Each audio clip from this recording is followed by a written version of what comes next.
আসসালামু আলাইকুম। এখন শুনবেন সংবাদ শিরোনাম। ফেব্রুয়ারি নির্বাচন হবে জনগণের ক্ষমতার প্রতি সরকারের অঙ্গীকারের প্রাতিষ্ঠানিক রূপ। ওয়ার্ল্ড ফুড ফোরামে প্রধান উপদেষ্টা।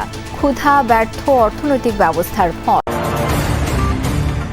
ইসিকে পিআর ও নভেম্বরে গণভোটের প্রস্তাব জামায়াতের। পিআরের ভবিষ্যৎ সংসদকে দিতে বললেন ফখরুল। উচ্চকক্ষে থাকবে সব সম্প্রদায়ের প্রতিনিধি। সেনানিবাসের একটি ভবনকে সাব জেল ঘোষণা। হেফাজতে থাকাদের গ্রেপ্তার দেখালে নিতে হবে ট্রাইব্যুনালে, জানালেন চিফ প্রসিকিউটর। চাকসুতে শেষ দিনে বিরামহীন প্রচারে প্রার্থীরা। ব্যতিক্রমী প্রচারে রাকসু নির্বাচনের পরিবেশে ভিন্ন মাত্রা। 4 দফা দাবিতে এমপিওভুক্ত শিক্ষকদের কর্মবিরতি। অনেক জায়গায় বন্ধ ছিল পাঠদান, দাবি আদায়ে অনড় শিক্ষকরা। ঐতিহাসিক মুহূর্তের সাক্ষী মধ্যপ্রাচ্য। হামাস ইসরায়েল বন্দি বিনিময় শুরু। মুক্তি পাবে প্রায় 2000 ফিলিস্তিনি। আসসালামু আলাইকুম। এতক্ষণ দেখছিলেন সংবাদ শিরোনাম, এখন দেখবেন বিস্তারিত।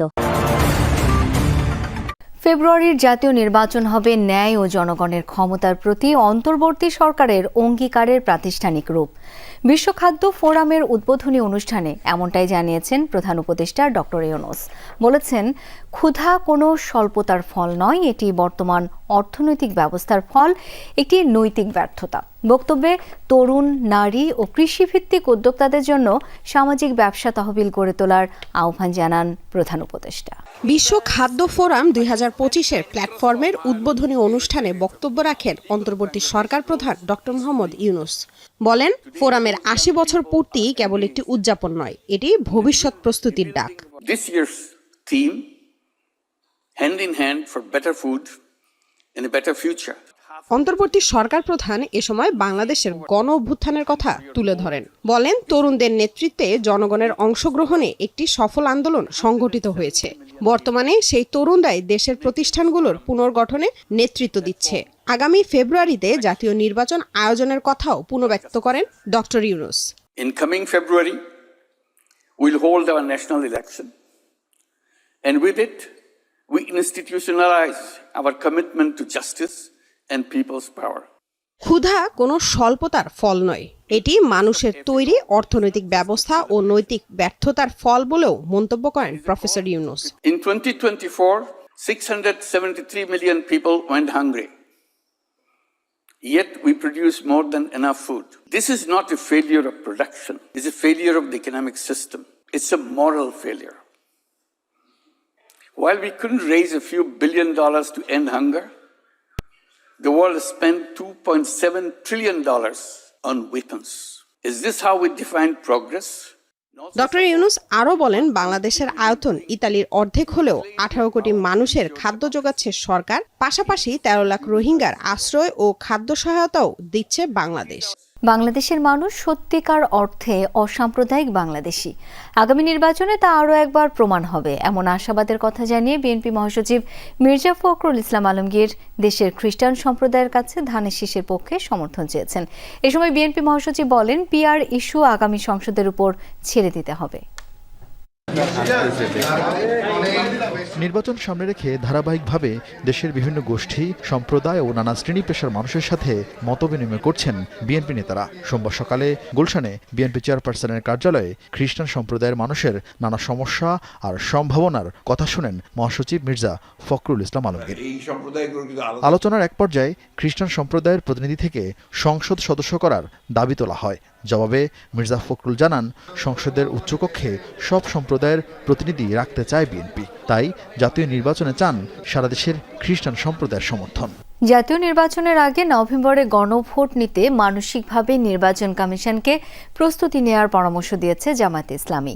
একথা জানিয়েছেন দলটির নায়েবে আমির ডাক্তার সৈয়দ আবদুল্লাহ মোহাম্মদ তাহের। দুপুরে নির্বাচন ভবনে পুরো কমিশনের সাথে বৈঠক করে জামায়াতের 5 সদস্যের প্রতিনিধি দল ব্রিফিংয়ে মোহাম্মদ তাহের জানান, গণভোটের বিষয়ে দলের জোরালো অবস্থান তুলে ধরা হয়েছে ইসির কাছে।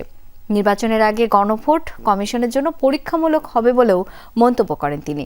পিআর পদ্ধতিতে সুষ্ঠু নির্বাচন হবে এমন মতামত জানিয়েছেন জামায়াতের প্রতিনিধিরা। এ সময় প্রবাসীদের ভোটদান, ভোটার তালিকা, জাল ভোট রোধ, নির্বাচনে নিরপেক্ষ কর্মকর্তা নিয়োগ সহ নির্বাচন সংশ্লিষ্ট বিষয় সম্পর্কে জানতে চায় কমিশন। কিছু ক্ষেত্রে পরামর্শ দিয়েছে জামায়াতে ইসলামী। নির্বাচনের আগে গণভোট না দিলে দলের অবস্থান কি হবে সেই প্রশ্নের স্পষ্ট জবাব দলটির নায়েবে আমিরের।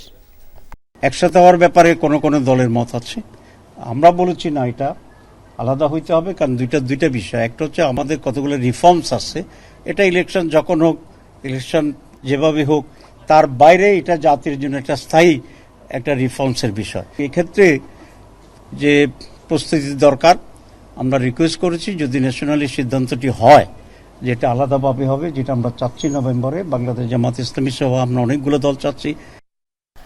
সেনাবাহিনীর হেফাজতে থাকা সেনা সদস্যদের গ্রেপ্তার দেখানো হলে গ্রেপ্তারের 24 ঘন্টার মধ্যে তাদের আদালতে হাজির করতে হবে। ঢাকা সেনানিবাসে MES ভবনকে সাবজেল ঘোষণার বিষয়ে কথা বলেন চিফ প্রসিকিউটর। এদিন আন্তর্জাতিক অপরাধ ট্রাইব্যুনালে শেখ হাসিনার মামলার যুক্তিতর্কে গাজীপুরের কোনাবাড়িতে পুলিশের গুলিতে শিক্ষার্থী হৃদয়কে হত্যার ভিডিও প্রদর্শন করা হয়। আন্দোলন দমনে বল প্রয়োগের নির্দেশ দিচ্ছেন শেখ হাসিনার এমন একটি ফোন আলাপও শোনানো হয়। 5 আগস্ট শেখ হাসিনা পালিয়ে যাওয়ার খবরে গাজীপুরের কোনাবাড়ি এলাকায় একটি হাসপাতালে অবস্থানরত উচ্ছ্বসিত জনতা বেরিয়ে আসে রাস্তায়। মানুষের মধ্যে ভিডিওতে দেখা যায় কিছুক্ষণ পরই কোনাবাড়ি থানা পুলিশ গুলি ছুটতে থাকে। ছত্রভঙ্গ হয়ে পড়ে আন্দোলনকারীরা। কয়েক মিনিটের মধ্যেই নিরস্ত্র শিক্ষার্থী হৃদয়কে ঘিরে ধরে কয়েকজন পুলিশ। এক পর্যায়ে পিঠে শটগান ঠেকিয়ে গুলি করে তাকে। শেখ হাসিনা সহ 3 জনের বিরুদ্ধে মানবতা বিরোধী অপরাধ মামলার যুক্তিতর্কে এই ভিডিওটি দেখায় প্রসিকিউশন। চিফ প্রসিকিউটর জানান, গুলি চালানো পুলিশ কনস্টেবল আকরামকে গ্রেপ্তার করা হয়েছে। আদালতে স্বীকারোক্তিমূলক জবানবন্দিতে হত্যার কথা স্বীকার করে লাশ কড্ডা নদীতে ফেলে দেওয়ার কথাও জানিয়েছে সে। এই মৃতদেহ তারা একটা গাড়িতে করে তুলে কড্ডা নদীতে ব্রিজ থেকে ফেলে দেয়, সে পর্যন্ত স্বীকারোক্তি আছে। তার মৃতদেহ উদ্ধারের জন্য আমরা ডুবুরি নামিয়েছিলাম, কিন্তু যেহেতু 1 বছর পরে ওইখানে প্রবল স্রোত আছে নদীতে, কোনো কিছু পাওয়া যায়নি। চাকসু নির্বাচনে প্রচারণার শেষ দিনে সরগরম চট্টগ্রাম বিশ্ববিদ্যালয় ক্যাম্পাস। দিনভর ব্যাপক গণসংযোগ করেন প্রার্থীরা। নির্বাচনী অঙ্গীকার তুলে ধরে দেন বাস্তবায়নের আশ্বাস। এবার কেন্দ্রীয় ও হল সংসদে লড়ছেন 908 জন। রাত 10টায় শেষ হয়েছে প্রচারণা। একদিন পর বুধবার ভোট গ্রহণ। সকাল থেকে সরগরম চট্টগ্রাম বিশ্ববিদ্যালয় ক্যাম্পাস।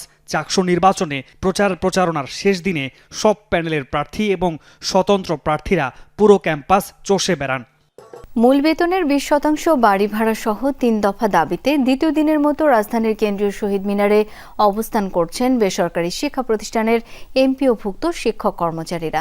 আন্দোলনরত শিক্ষকরা বলছেন, জনদুর্ভোগ এড়াতে শহীদ মিনারে অবস্থান চালিয়ে যাবেন তারা। জানান, প্রজ্ঞাপন জারি না হওয়া পর্যন্ত আন্দোলন চলবে। আলোচনার মাধ্যমে প্রজ্ঞাপন নিয়েই শ্রেণীকক্ষে ফিরবেন বলেও জানান শিক্ষকরা। ইসরায়েল ফিলিস্তিন বন্দি বিনিময়ের মধ্য দিয়ে যুদ্ধবিরতি বাস্তবায়নে ঐতিহাসিক মুহূর্তের সাক্ষী হল বিশ্ব। সোমবার 20 জিম্মিকে মুক্তি দেয় হামাস। শুরু হয়েছে ইসরায়েলের হাতে বন্দি ফিলিস্তিনিদের মুক্তির প্রক্রিয়াও। এরই মধ্যে মুক্তি পেয়েছেন 250 ফিলিস্তিনি। এদিকে ইসরায়েলের পার্লামেন্টে দেয়া ভাষণে এই ঘটনাকে মধ্যপ্রাচ্যের জন্য নতুন ঐতিহাসিক ভোর আখ্যা দিয়েছেন মার্কিন প্রেসিডেন্ট ডোনাল্ড ট্রাম্প। এই উল্লাস বেঁচে ফেরার আনন্দের, এই উচ্ছ্বাস নিজের ভূমিতে ফিরে আসার।